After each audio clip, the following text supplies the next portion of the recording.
கர்த்தரும் இரட்சகருமாய் இருக்கின்ற ஆண்டவராகிய இயேசு கிறிஸ்துவின் நாமத்தினாலே உங்களை நான் வாழ்த்துகின்றேன். இந்த புதிய நாளுக்குள்ளாய் நானும் நீங்களும் பிரவேசித்திருக்கும் பொழுது அவருடைய புதிய கிருபைகளும் இரக்கங்களும் நம்மை சூழ்ந்து கொள்வதாக.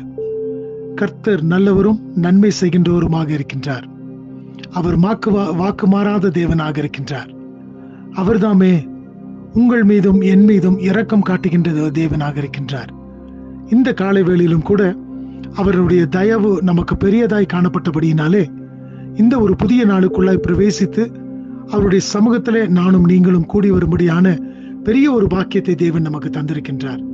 எனக்கு பிரியமான தேவ சனமே, ஒவ்வொரு நாளையும் நாம் இப்படி கடந்து வரும் பொழுது தேவனுடைய திட்டமும் தீர்மானமும் இல்லாதபடி நானும் நீங்களும் இப்படிப்பட்ட ஒரு நிலைமையில கடந்து வர முடியாது.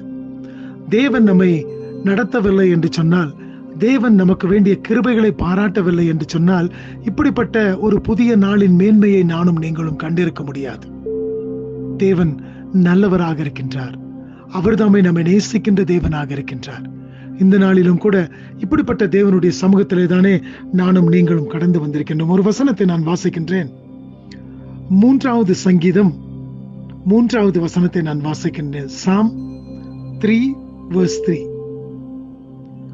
ஆனாலும் கர்த்தாவே, நீர் என் கேடகமும் என் மகிமையும் என் தலையை உயர்த்துகிறவருமாய் இருக்கின்றீர்.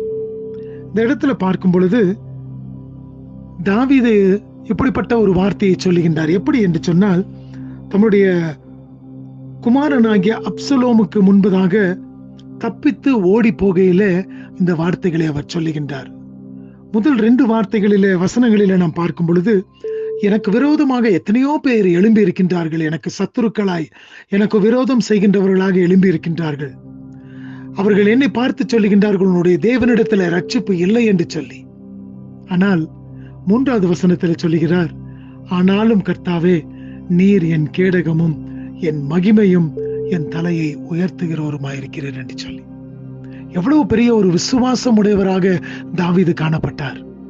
அருமையான தேவச்சனமே, நம்முடைய வாழ்க்கையிலும் கூட இப்படிப்பட்ட சந்தர்ப்பங்களும் சூழ்நிலைகளும் வரும் பொழுது, எல்லாரும் நம்மை எதிர்த்து தள்ளும் பொழுது, எல்லாரும் நமக்கு விரோதமாய் காணப்படும் பொழுது, நம்முடைய தேவனை நோக்கி பார்த்து நம்ம சொல்லக்கூடும், ஆண்டவரே, நீர் என்னுடைய கேடகம், நீர் என்னுடைய மகிமை, என்னை நீர் உயர்த்துகின்ற தேவனாக இருக்கின்ற தாபரே. இப்படிப்பட்ட வார்த்தைகளை சொல்லும் பொழுது தேவனுடைய உள்ளம் மகிழ்ந்து களி கூறக்கூடியதாய் காணப்படுகிறது. எனக்கு பிரியமான தேவச்சனமே, இந்த நாளிலும் கூட அநேக காரியத்தை நிமித்தமாய் சோர்ந்து போய் ஏன் இந்த நாள் வந்திருக்கிறது என்று சொல்லி கலங்குகின்றாயா? உன் தேவனை நோக்கி பார்த்து நீ சொல். உனக்கு விரோதமாய் எத்தனை சத்துருக்கள் எழும்பினாலும், எத்தனை விரோதிகள் வந்தாலும், உன் தேவன் ஒரு நாளும் உன்னை கைவிட மாட்டார். அவரே உன்னுடைய கேடகமும் உன்னுடைய அரணும் உன்னுடைய மகிமையுமாய் காணப்படுகின்றார். இப்படிப்பட்ட தேவன் தாமே உன்னை உயர்த்துகின்றவராக இருக்கின்றார். ஆகினாலே இந்த நாளின் கால வேளையிலும் கூட அவருடைய சமூகத்துல வந்திருக்கும் பொழுது கர்த்தரை நோக்கி பார்த்து அவருக்கு நன்றி செலுத்தினவர்களாய் எல்லா விதமான துக்கத்தையும் பாரத்தையும் அவருடைய கரத்துல ஒப்பு கொடுத்து விட்டு நீ அவரை நோக்கி முன் செல்வாய் என்று சொன்னால், எல்லா காரியத்திலும் உனக்கு நன்மையானதை செய்து அவர் உன்னை திருப்தியாக்கக்கூடியவராய் இருக்கின்றார்.